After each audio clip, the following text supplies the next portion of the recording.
Боли ли те кръста? А знаеш ли, че причината за това може да се крие в сакроилиачната става? Тя е ставата, която свързва тазовите кости с сакрума и е част от тазовия пръстен. Отговорна е за симптомите при 30% от случаите на пациенти, които се оплакват от болки в кръста.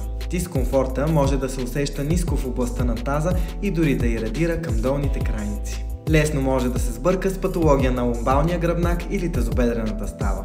При консултация с някой от терапевтите на здравен център Холистик ще установим дали източникът на вашите болки е именно тя. Заедно ще изградим план за лечение, с който ще се отървете от оплакванията и ще върнете радостта си от движението.